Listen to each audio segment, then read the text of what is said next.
Bookmans Entertainment Exchange. Yes, all you got to do is call 600-KFMA. And if you do, and you get through and you can answer the $50 question that I give you after this story, you're going to win yourself the $50 gift certificate to Bookmans Entertainment Exchange, courtesy of bookmans.com. And right now, I'm literally just killing time so I could get my segment together.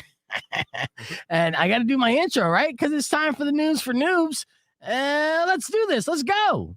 From Marvel to DC. Anything comic book related. I don't know. MMOs and RPGs. Like to play a lot of video games. Like to stay inside. Covering these things and everything in between. The best comic book superhero. Beef Vegan presents News for Noobs.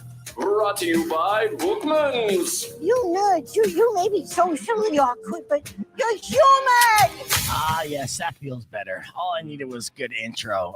Let's talk about this stupid Snyder cut do-overs that everybody wants to do. There's a new director that's throwing his name in a hat, asking to redo his film. And I've actually complained about this film on the show before. I consider it the worst Marvel film in the Marvel universe. And I'm not talking about Incredible Hulk because I don't even count those yet. No. You know, when the Marvel universe started, it started with Iron Man. Right. You know, as far as that phase one. And one of those films in phase one was Thor's The Dark World. That's the one I consider to be the worst Marvel film in the Marvel universe thus far. Yep. Right. Now, Alan Taylor, the director of that film, as well as Game of Thrones and Terminator Genesis, now is saying that he wants to redo. He wants the Snyder cut treatment. He believes that if he gets another chance of mixing this up, that it will come out a better product. Which, you know what this sounds like to me? Huh. Like any artist that wants an opportunity to just keep on working with the product, will end up just ruining it and running it to the ground. And I'll give you a good example. Guns N' Roses, Chinese Democracy. Oof.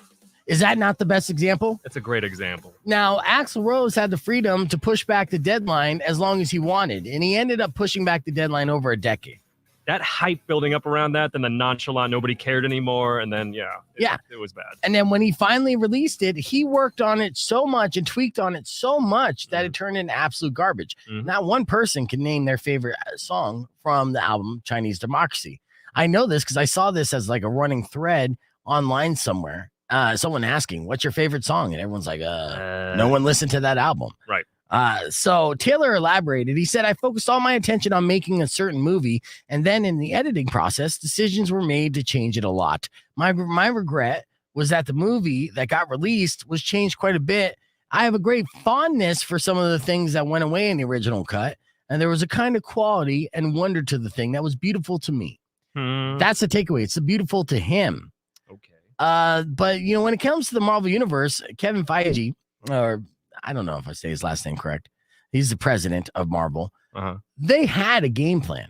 We know what the game plan is now in hindsight. Oh yeah. So there were certain things they had to take out of Thor: The Dark World because A, it was probably progressing the storyline, the overall storyline in the wrong direction, or B, it was giving spoilers or utilizing something they were planning on using later. Right. Mainly Thanos's gauntlet, Infinity Gauntlet. I believe that there's a scene that actually had the Infinity Gauntlet in Thor: The Dark World. That early. Wow. Yes. And so Marvel had to take it out. Did it take away from the story? Maybe, maybe not. Will it make the movie good? Maybe not.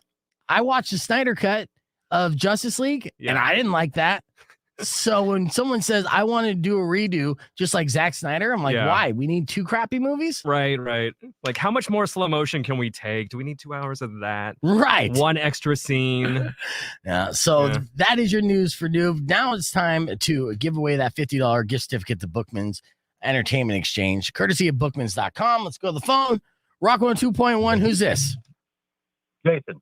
All right. Here's the question. If you can answer this, you're going to win a $50 gift certificate to Bookmans Entertainment Exchange. We just talked about Thor: The Dark World. You know who Thor is? That's Chris Hemsworth.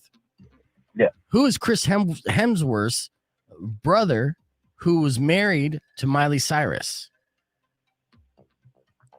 3, 2, 1.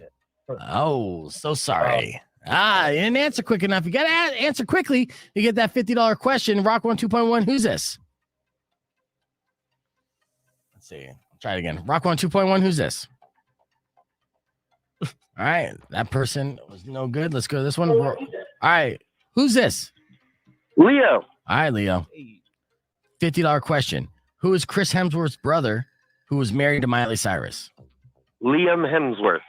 Liam Hemsworth is correct. You just won $50 to Bookmans Entertainment Exchange. Congratulations, dude. Stay on hold. I'm going to get all your info, okay? Thank you. No problem. See, that was a very simple $50 question this week. I threw that out there for you. You get another opportunity to win a $50 gift card to Bookmans Entertainment Exchange next Thursday around this time. Coming up next, we have another round of F My Life. So get your F My Lives into my email inbox right away. That's beefegan@kfma.com, subject line FML. We'll be back after this. It's Rock 102.1 KFMA.